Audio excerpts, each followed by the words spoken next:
안녕하세요. 오늘 저희가 함께 살펴볼 자료들, 이게 리더십에 대한 아주 근본적인 질문을 던지고 있어요. 뭐냐면 진정한 리더십은 대체 어디서 오는 걸까 하는 거죠.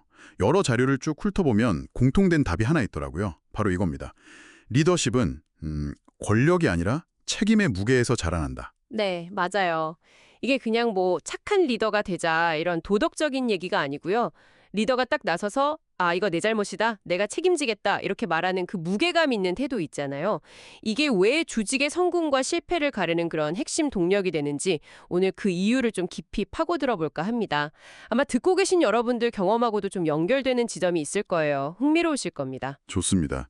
그럼 그 책임감 있는 리더십, 이게 실제로 어떤 좋은 효과를 만들어내는지 그것부터 좀 자세히 볼까요? 자료에 보니까 넷플릭스나 구글 같은 기업들 사례가 있던데요. 그렇죠. 책임지는 리더십은 크게 보면 한 세 가지 정도 중요한 효과를 가져와요. 첫째는 그 심리적 안정감을 만들어준다는 거예요. 예를 들어 넷플릭스 같은 경우 실패를 그냥 뭐 괜찮다 고 넘어가는 수준이 아니라 선샤이닝이라고 하죠. 네네. 들어봤어요. 실패를 다 공개하고 공유하는 거. 맞아요. 그 과정을 통해서 실패 원인이 뭐였는지, 뭘 배웠는지 이걸 아주 투명하게 공유해서 학습 자산으로 만들거든요. 이런 문화가 있으면 구성원들이 실패 좀 해도 괜찮구나. 이걸 두려워하지 않고 좀 더 혁신적인 시도를 하게 되겠죠. 그렇겠네요. 실패하면 혼날까 봐 숨기기보다는 드러내서 배우는 기회로 삼는다는 거군요. 두 번째 효과는 뭐가요? 두 번째는 실패를 통해서 시스템 자체를 더 좋게 만든다는 거예요. 그 토요타의 안돈 회의 같은 게 딱 좋은 예시인데요. 생산 라인에 뭐 문제 딱 생기면 바로 그냥 라인을 멈추고 관련된 사람들이 다 모여서 근본 원인이 뭔지 찾아서 해결하는 시스템이잖아요. 책임을 분명히 하고 문제를 제대로 파고드는 거죠. 아, 개인의 실수로 끝내는 게 아니라 시스템 개선으로 바로 연결하는 거네요?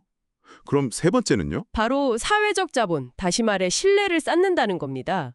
그 나사 같은 경우도 과거에 실패했던 사례들을 아주 투명하게 공개하고 분석하잖아요. 이런 게 조직 안팎의 신뢰를 쌓는 기반이 되는 거죠.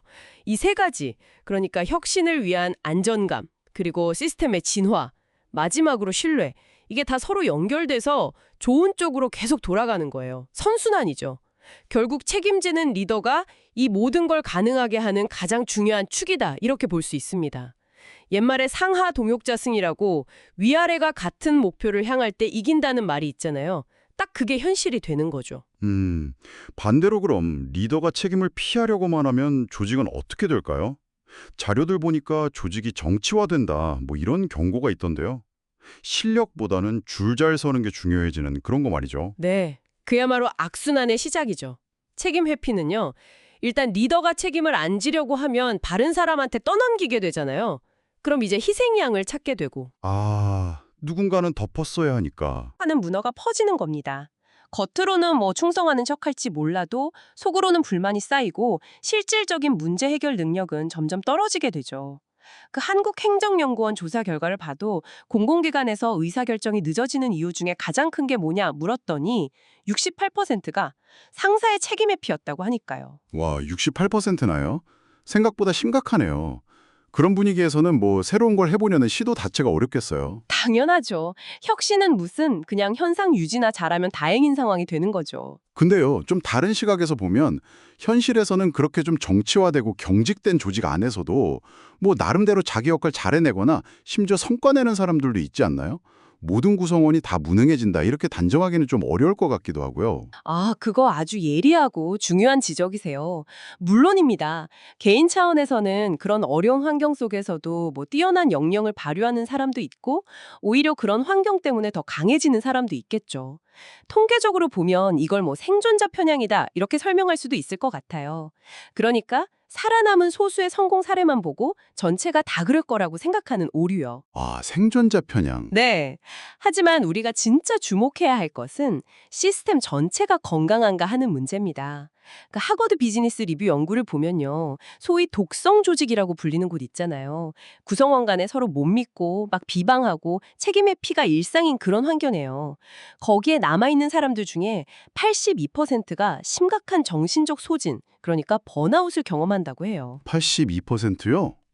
와, 정말 많네요. 그렇죠. 몇몇 뛰어난 개인이 있다고 해서 그 시스템 자체가 가진 근본적인 병을 가릴 수는 없는 거죠. 결국 개인의 능력만으로는 한계가 있고 시스템 자체가 좀 건강해야 한다. 이런 말씀이시군요. 그렇습니다. 리더의 책임 회피는 단순히 조직 내부 문제에서 그치는 게 아니라 사회 전체의 신뢰 자본을 깔아먹고 심지어는 부정부패의 토양이 될 수도 있는 거고요. 그래서 요즘 리더십 책임 지수, LRI 같은 걸 만들어서 리더가 얼마나 책임을 잘 이행하는지 객관적으로 평가하려는 시도도 있고 실패 보고서 공개를 의무화하자 이런 제도적인 장치에 대한 논의까지 나오는 겁니다.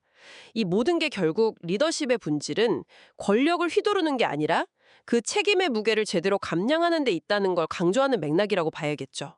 아, 정리가 되네요. 들어보니까 리더의 책임감이라는 게 그냥 도덕이나 개인적인 덕목 이런 차원을 넘어서는 거군요. 조직의 혁신, 또 시스템의 발전, 그리고 사회 전체의 신뢰를 만드는 아주 핵심적인 동력이다. 이렇게 이해하면 되겠네요. 자료에서 본 비유 중에 리더의 책임감은 조직의 호흡기다. 이게 참 와닿았어요. 책임을 인정하는 건 신뢰와 혁신이라는 신선한 산소를 불어넣지만 책임 회피는 조직 전체를 숨막히게 만드는 약간 저산소증 상태로 몰아넣는다. 이런 의미겠죠? 네, 정확합니다. 진정한 리더십은 권력이 아니라 책임의 무게에서 자라난다. 이 원칙, 오늘날 점점 더 중요해지고 있는 것 같아요. 여기서 이 이야기를 듣고 계신 여러분께 질문을 하나 드려보고 싶어요. 우리 사회 곳곳에 좀 만연해 있는 것 같은 이 무책임의 전염병, 이걸 끊어내기 위해서 여러분 각자가 계신 그 자리에서 혹은 여러분의 영향력 안에서 어떤 구체적인 책임감 있는 행동을 시작하거나 또는 요구할 수 있을까요?